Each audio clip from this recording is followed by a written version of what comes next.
Do you suppose a child was ever born that the parents did not immediately begin to dream of the purposeful life that child would lead, and of how proud they would be to watch that life unfold? In every mother's lap there sits a future president, and no father ever dreamed that the little fellow holding his hand would ever become a gangster. And yet, it is the paradox of life that from the day your child comes into this world, a million conflicting influences begin to mold his character.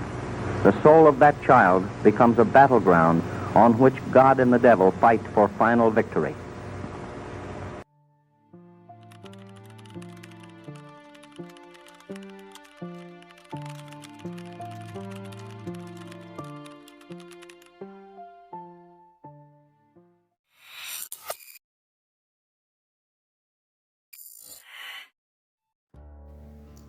You've read the story of Jesse James and how he lived and died. If you're still in the need for something to read, here's the story of Bonnie and Clyde. A 1930s tragic love story. What started as a chance encounter between a waitress and a small-time thief evolved into a saga filled with love, violence, and ultimately destruction. Bonnie Parker was born October the 1st, 1910 to Henry and Emma Parker in Rowena, Texas. She had an older brother, Hubert, and a younger sister, Billy. They lived pretty comfortably until her dad, who was a bricklayer, passed away, and then they had to pick up their stuff and move. They moved to the West Dallas, the cement city, and that kind of made them fall into poverty. Bonnie was actually an honor student in school. She loved poetry. She dreamed of being famous one day. At the early age of 15, though, almost 16, she ended up dropping out of school and marrying her high school sweetheart, Roy Thornton. Their marriage was very rocky. He was constantly leaving her and pretty much was never around. He ended up getting arrested and sentenced to 5 years in prison for robbery. She decided to be independent and go get a job at Marco's Cafe, and she worked there until it closed in 1929. Clyde Barrow was born March 24th, 1909 in Tellico, Texas to Henry and Gummy Barrow. Clyde had many siblings. They were a big farming family. They really struggled to make ends meet. They moved to West Dallas, and his daddy opened up a gas station. This was during the Great Depression era, so everybody was struggling. His neighborhood was full of high crime, and I don't think they had electricity. I don't think they had water. Eventually, him and his brother Buck started getting in trouble too. It started off as petty crimes, such as stealing turkeys, to bigger crimes, such as car theft, armed robbery. Before that, Clyde actually wanted to enlist into the Navy, but they wouldn't take him because of a childhood illness. I'm not sure exactly what he had, but it just makes you wonder, like, if they would have accepted him, how different his life would have ended up. Bonnie and Clyde met at a mutual friend's house in 1930. They were 19 and 20. They had an instant connection. It was, love at first sight. They spent a lot of time together getting to know each other. They both shared the same dream of wanting to escape the poverty. In February, not long after they met, Clyde was put in Waco jail for his previous crimes, and Bonnie would write letters begging him to be good so he would get back out. He actually even made her a ring while in jail. But on March 8th, Bonnie snuck a gun into the jail and that helped Clyde escape. But he was recaptured in April 1930, so he wasn't out long before they got him again for robbery. This time he was sent to Eastham Prison Farm, and this prison was really bad. He went through a lot of abuse. One of the abusers, they say that he actually killed him, but another inmate took the blame because Clyde was so young and the other inmate was already in for life anyway. And he also was so sick of being in there that he got another inmate to chop 2 of his toes off with an axe, thinking that would be a way of him getting transferred to another jail. But he ended up getting paroled a week later. So he served about 2 years. And after his release from the prison, he assembled the Barrow Gang. The Barrow Gang would include, of course, Bonnie and Clyde, his brother Buck, and his wife Blanche, W.D. Jones, Henry Methven, and Ray Hamilton. They would come and go.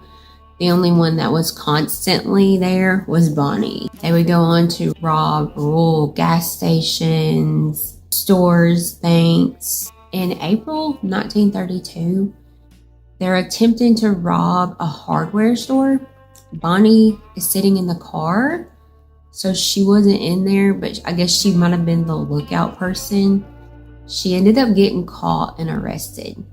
So now it's Bonnie's turn to go to jail. While she was in jail, Clyde and Hamilton attempted another robbery where store owner J.W. Butcher got shot and killed. And then on June 17th, Bonnie got released from jail and reconnected with Clyde. While in Oklahoma at a dance hall, they were approached by 2 officers and they were drinking. I think they were acting kind of crazy, and they just opened fire on these officers, and it left one officer dead. This marked the string of brutal attacks that they would do on policemen for the next 2 years. So with all that happening, the law enforcement from several states basically put out a manhunt. In April 1933, they hid out in an apartment in Joplin, Missouri. And because they were so rowdy and loud, the neighbors grew suspicious and ended up calling the law. And as the officers approached the apartment, a shootout begins. It ends with 2 officers dead. Later, they go through the apartment and they find a roll of film which included the notorious pictures that everybody sees of Bonnie and Clyde holding the guns up next to the vehicles. And they also found Bonnie's coins, which kind of gave them more insight. But the pictures and the film being found kind of led to more fascination with the public. They want to know more about these rebellious lovers. Although Bonnie and Clyde would pretty much take anybody out that got in their way, they also like to hold people hostage. And 2 of these people were Sophie Stone and the Undertaker H.D. Darby. This happened in Louisiana in April 1933. After stealing their car, they held them hostage and didn't let them out until Arkansas, gave them $5 for their trouble, and then asked the Undertaker if he would embalm them once they pass away, which he later does. On June 10th, 1933, while driving through Wellington, Texas, Clyde doesn't realize that there's a bridge coming up that is closed down, so he swerves off and goes into an embankment. This caused severe burns to Bonnie's body, especially one of her legs, and despite her injuries, they couldn't stop for medical attention. In July 1933, The gang decided to rent 2 cabins in Plate City, Missouri. They were trying to keep a low profile, but with their gangster swag, I guess people started getting suspicious. So the locals alerted the police to come, check it out. So they did. And when they went to knock on the cabin door, Blanche replies, "Give me just a minute. Let me get my clothes on," giving Clyde enough time to grab his rifle and start shooting. During the shootout, Buck took a bullet to the head. He didn't die, but he took a bullet to the head. So Clyde grabs them all up, says, "Let's go, get in the car." They get in the car. As they're backing up and trying to book it, the officers are shooting at the tires and hit the window. The glass comes and shatters and actually blinds Blanche in one of her eyes. So Clyde drove through the night and the next day stopped at Dexfield Park. While they're sleeping in their car, Bonnie sees cops coming, lets out a scream. Clyde and Jones pick up their guns, open fire on the cops. Buck wasn't quick enough. He ended up getting several hits. So Blanche went running to his side. And Clyde, Bonnie, and Jones, even though they had took a couple hits too, took off running, got in the car. Clyde gets hit again in the shoulder, which causes him to run off and hit a tree. They get out of the car, take off running, find another car. Clyde had been shot 4 times. Bonnie had been hit numerous times. And Jones had took a hit too, and he was pretty much like, "You know what? I'm done. I'm out. I'm over it. Y'all are on your own." But Buck had been transferred to the hospital for his injuries and ended up passing away, and they took Blanche in. She got arrested. After several months of recuperating, Bonnie and Clyde were back at robbing. Nothing stops them.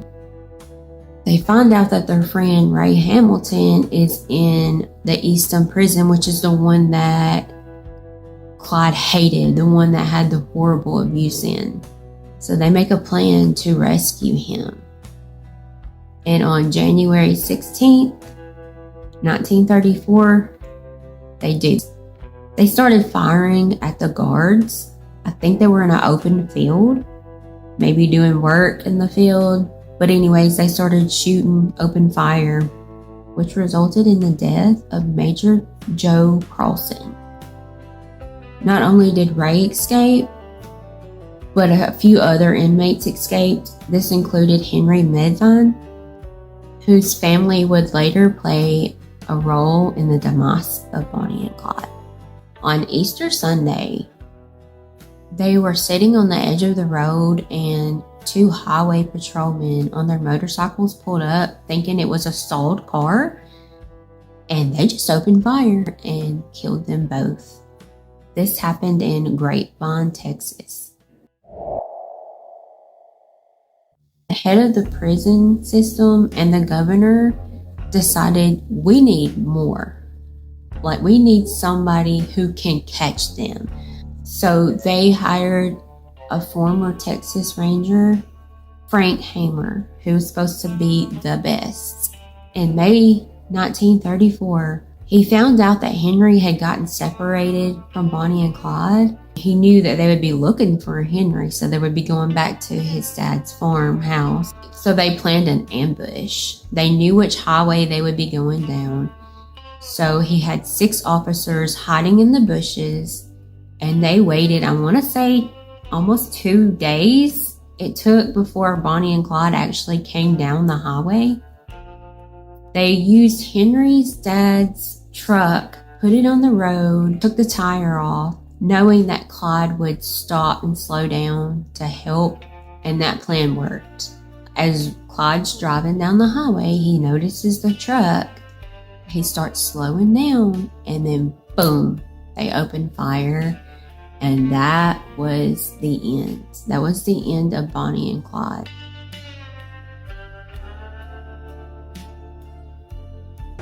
The inevitable end. Retribution. Here is Clyde Barrow and Bonnie Parker, who died as they lived, by the gun. Bonnie is seen leaning against Clyde. Clyde was a master gunman. Seldom did anyone ever live when Clyde got the first shot. Clyde Barrow's mania, his guns, spiked at last by the law.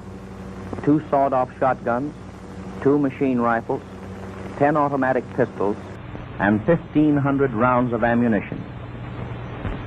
Many of these bullets passed entirely through the door on Clyde's side, through Clyde's body, struck Bonnie, passed through her body, then out through the door on her side of the car. The car was taken to Acadia, Louisiana, where crowds ransacked the car, ripping pieces of clothing off the couple, cutting Bonnie's hair. The worst thing was people were actually trying to cut Clyde's ear off, his trigger finger off. People had went absolutely crazy. Their bodies were later delivered to Dallas, and even though Bonnie wanted them to be buried together, they had separate services. They were buried in 2 different cemeteries. Their funerals, they had them open so the public could come visit and see them. And it was thousands and thousands of people wanting to get a glimpse of the infamous Bonnie and Clyde. Everyone wanted to see how such a bad boy looked in death. In life, his very presence would have struck fear to their hearts, but now they fear him not. Clyde's body is borne to the grave. Again, tragedy and shame descend upon his aged father and mother. Like his brother Buck, he died at the hands of the law. It is to be hoped that Clyde's younger brother, who is here shown attempting to console his mother, may yet vindicate the name of Barrow in the last few words of Bonnie's own poem, which she penned before her death. To a few, it means grief. To the law, it's relief. But it's death to Bonnie and Clyde.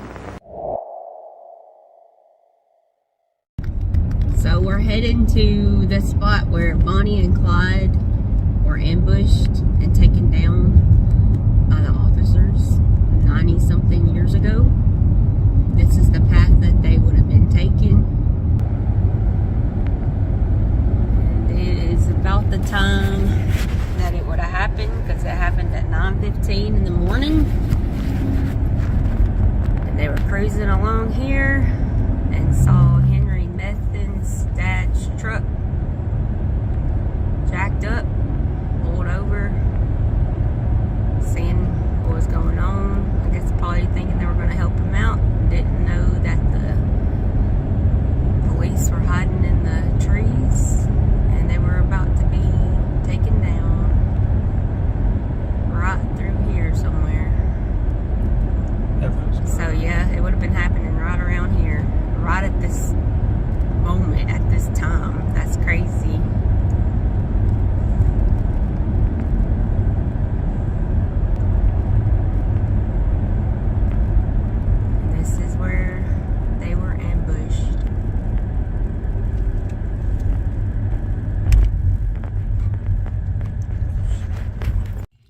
Michael and Ashley at Bonnie and Clyde, where they got shot on the side of the road.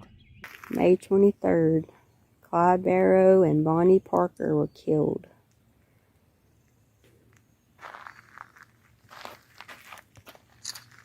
Look, people have bullets down here.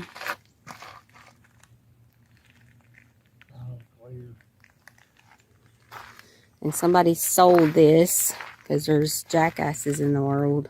But I'll try to find the picture because it was for the officers.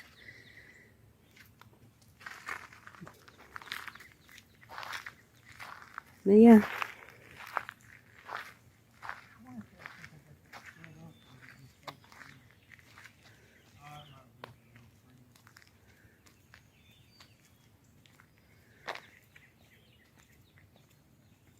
Just thinking they were over there, that's just so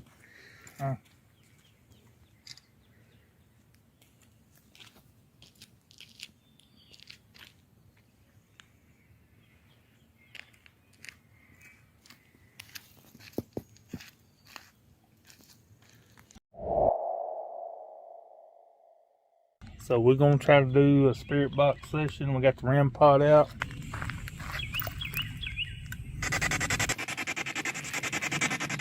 We're calling to the spirits of Bonnie and Clyde. Are you here? There will be cars going by. That's a big truck. He's coming down the path.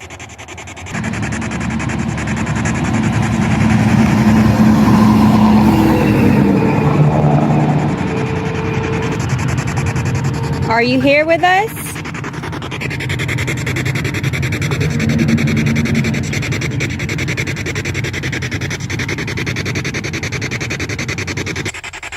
Can you tell us what happened here?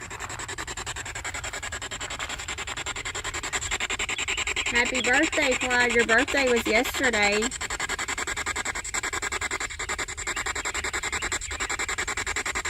Did you and Bonnie celebrate?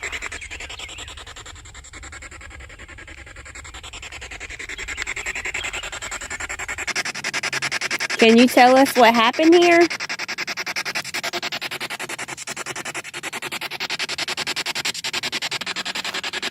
Bonnie, Parker, are you here? I've come a long way to visit you guys. If you are here, you can touch this and it'll let us know.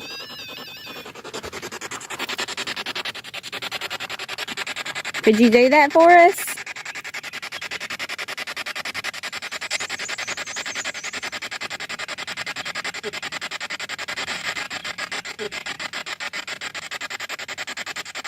Something tried to come through. Was that you, Clyde?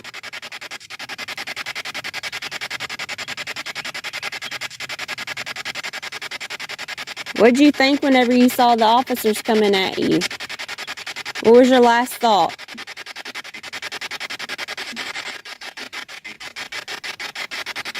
No, it sounded like something. It did sound like you tried to say something. Could you be maybe a little more clearer? If you talk close to that thing, we'll be able to hear your voice. You can say anything you want. Is there anything you'd like to say? We'll tell the whole world.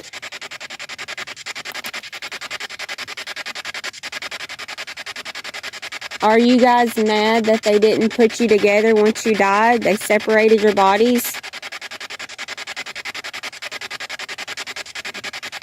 Because I know Bonnie wanted you guys, because she put it in a poem. She wanted you to be buried together.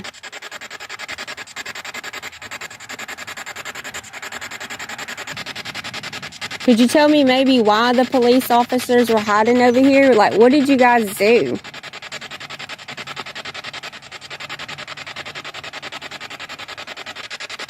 Did you hate the police?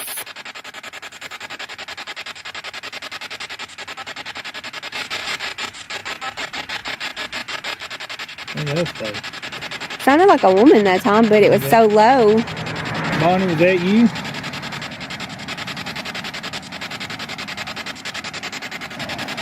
We're fixing to go to visit the restaurant that you had your last meal. Do you remember what you was eating?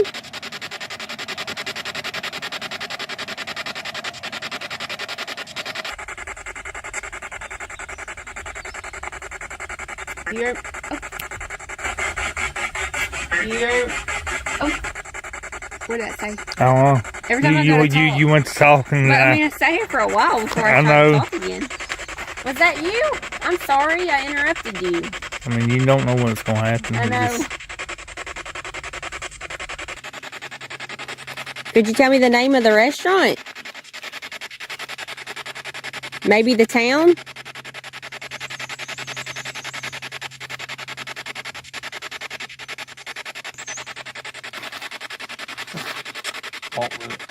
Okay. Walk across the road. Oh, walk across the road. Oh, we got something. Could you maybe tell us where you passed away as we walk so we'll know?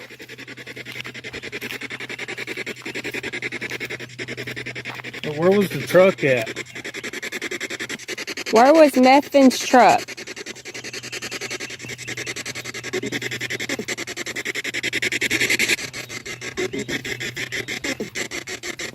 Right here?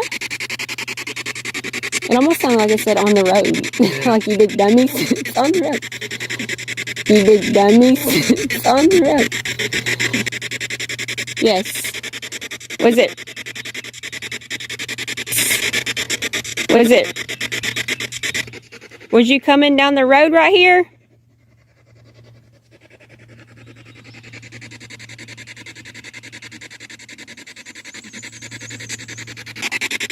Bonnie and Clyde, are y'all together?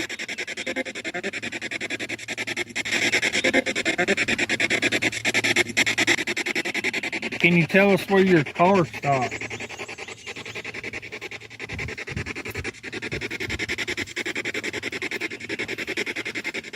How far did your car roll before it stopped? Can you remember? Or was you dead by then? You said something. We gotta scoot over to the side of the road or we gonna die too.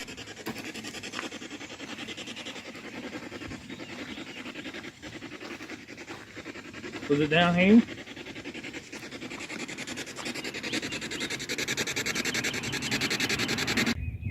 Alright, if you're over here, if you touch that thing I just sat on the ground, it'll beep and let us know that you're over here. Michael's up there in the woods.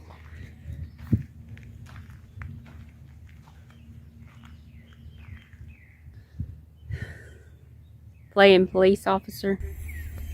Playing police officer. Any of the highwaymen here? Is this where you was hiding?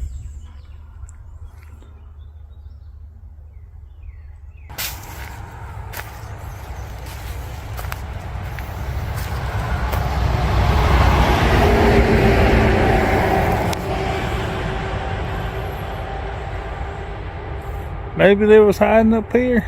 Looks like they done some brush, but they got some stacked, but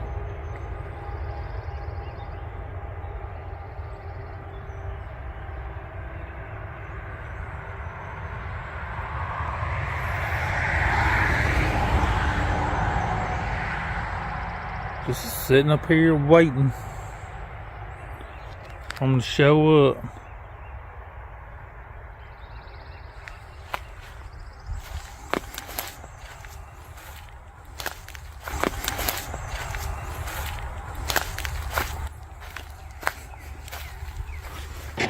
Was that the woods where the highwaymen were hiding?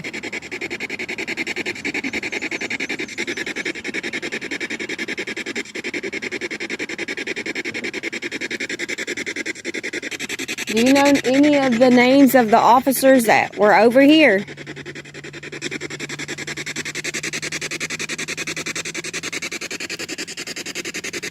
Maybe Frank Hamer? What do you think about him? I feel like we were getting more over that way, wouldn't we? Which would have made sense if it happened over there, that their car would have rolled, but they would have already been dead. That's why their car rolled. Yeah. Yeah. Did it upset you about how the people treated your bodies after you passed away?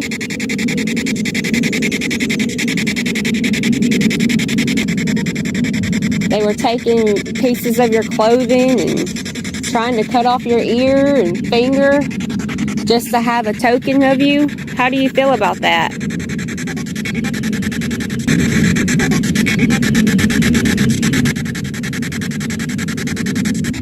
You got any change in your pocket? Do you want me to leave you some money for your birthday?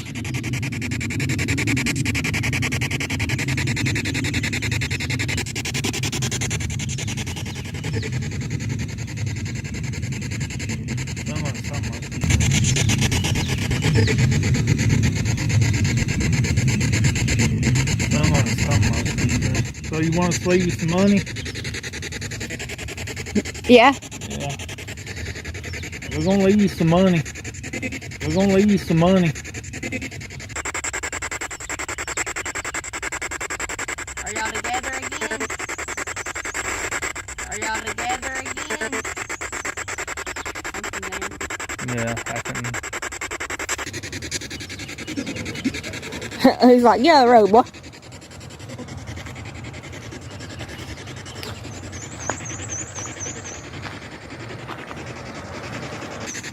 Is there anything you want to say before we go?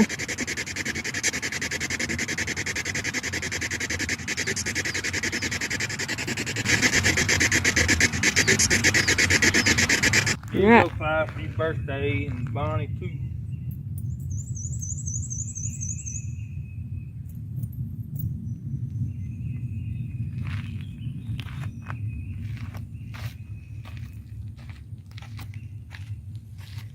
And people, please quit vandalizing shit.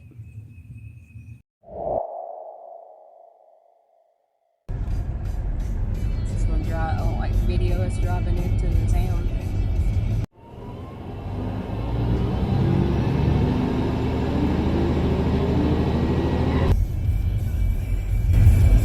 There's the Ambush Museum and the cafe. I hope it's open.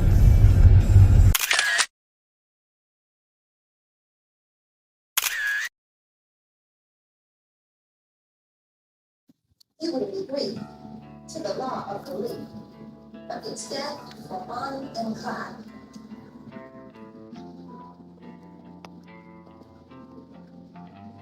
They was captured there. That's her sister.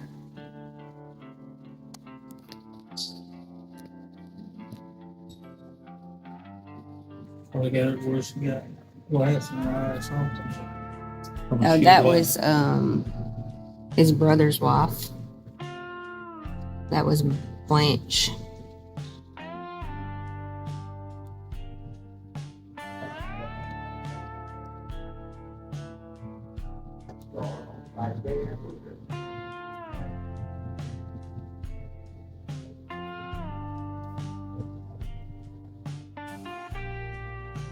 They have like all the pictures.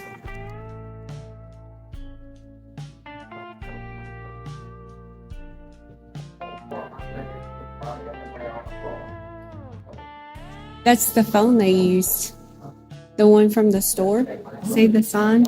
Yeah.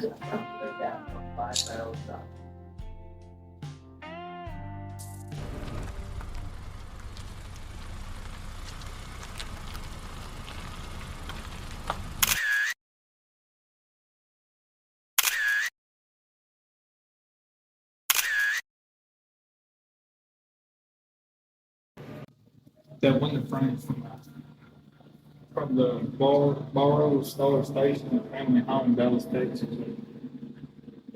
Window frame. That is cool. So he has a picture of his other girlfriend. Original window frame. The Barrow Star Station. Family home.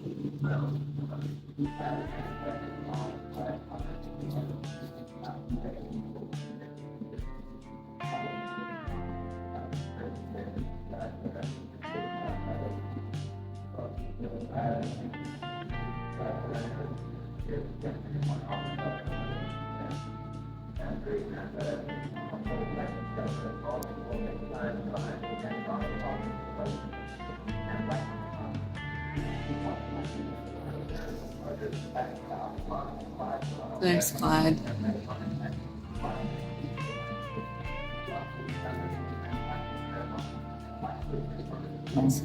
That's the prison he went to where they were like abusive to him really bad.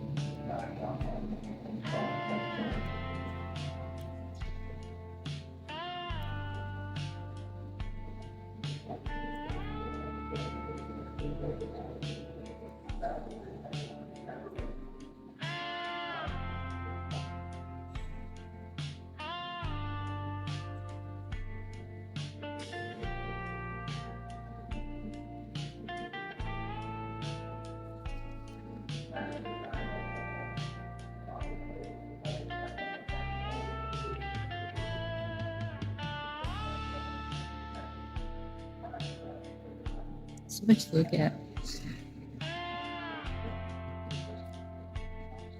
It's a little gruesome.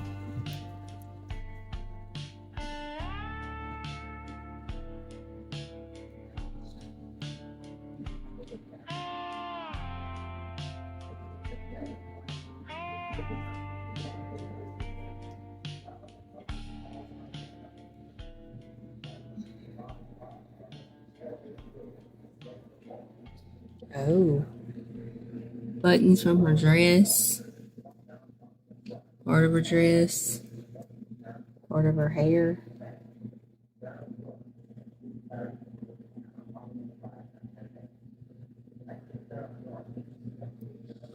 Clyde's socks.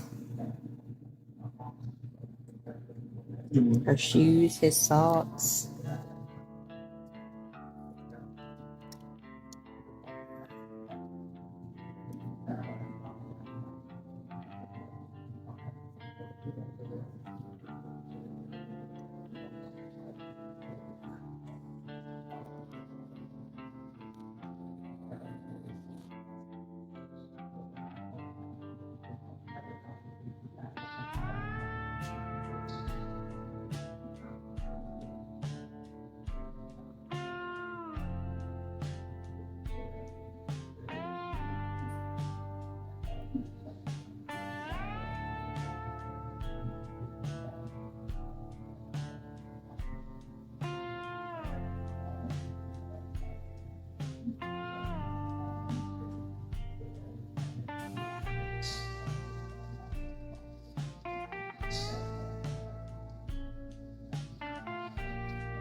So that's the big picture.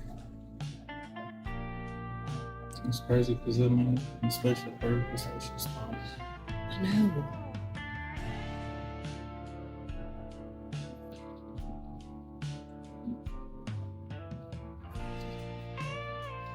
I like seeing the stuff that they wrote. Yeah.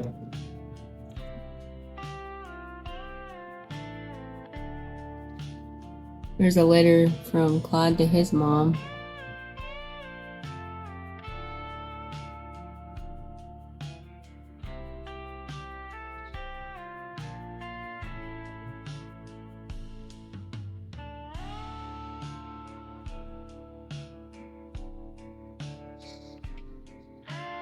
Oh, there's a little baby Clyde. This was her husband, Bonnie's husband. She was actually still married, but they weren't together.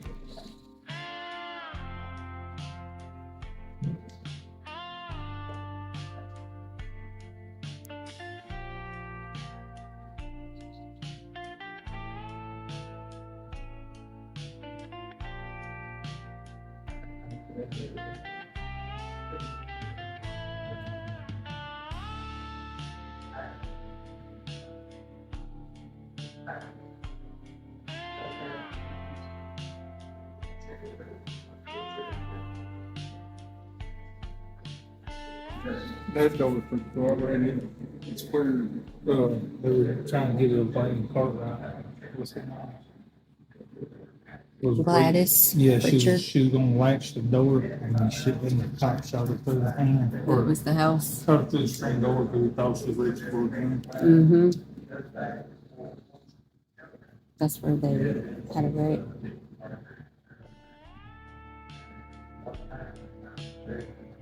Where she messed up her leg.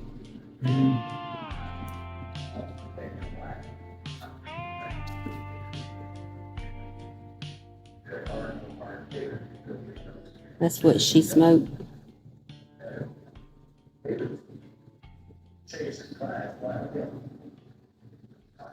What's this stuff say? A pair of Clyde Barrow shoes found in the floorboard of the car at the time of death. A homemade knife and shaving razor. Pocket knife found in his pants after the ambush. That's crazy.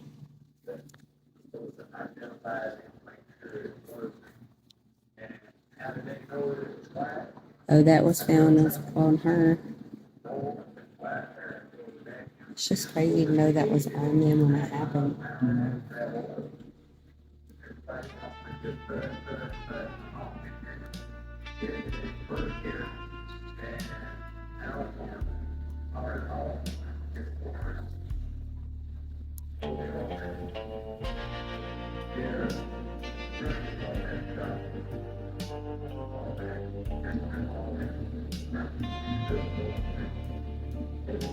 This is eerie.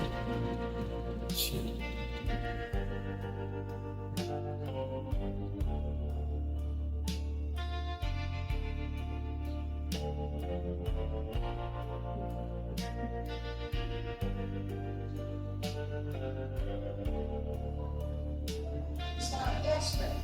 We know the law always wins. Shot at before. Do not ignore the devil is the wages of sin.